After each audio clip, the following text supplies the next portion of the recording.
पुण्यातील गंभीर आपण ही धक्कादायक बातमी आपण पाहतोय। पुण्यामधील या ठिकाणी मद्यधुंद अवस्थेत दोघा मुलांनी सिग्नलवरच लघुशंका केलेली आहे। त्यामुळे या सुसंस्कृत पुण्यात काय चाललंय असा सवाल केला जातोय।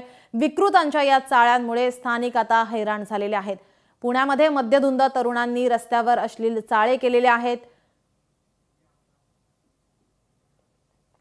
आपल्यासोबत माजी आमदार रवींद्र धंगेकर हे फोन लाईन वरून जोडलेले आहेत।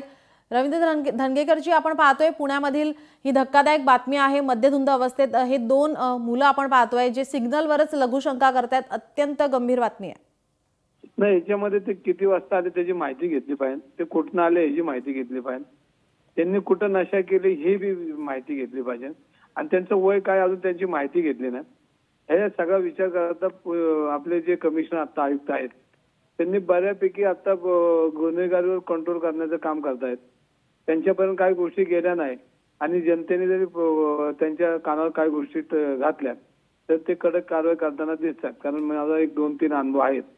काल कोथरूडमध्ये असेल, मोमीनपुऱ्यामध्ये असेल, तर या सगळ्या गोष्टीला त्यांनी स्वतः लक्ष घातलं तर बऱ्यापैकी पोलीस खात्यामध्ये बी कुठं कोणाचा दबाव किंवा काय असं चालून देत नाही असं दिसतंय। आणि ही जी मुलं असतील ही कुठल्या श्रीमंतांची मुलं ही शोधली पाहिजे आणि त्यांचं उत्मात का हा महत्वाचा मुद्दा आहे। याच्यामध्ये कुठनं त्यांनी व्यसन केलं याची माहिती घ्यावी आणि कडक कारवाई त्या जिथे त्यांनी व्यसन केलंय त्यांच्यावर कारवाई, आणि ही जर मुलं लहान असतील तर याचा सखोल तपास करून संबंधित जिथं जिथं त्यांनी त्या रात्रीपर्यंत कुठं कुठं ही व्यसन केलं तिथपर्यंत पोहोचून संबंधित लोकांवर कडक कारवाई केली पाहिजे। जी, धन्यवाद रवींद्रजी आपण दिलेल्या या प्रतिक्रियेसाठी। लोकशाही मराठी ऐका, पहा, जागरूक रहा।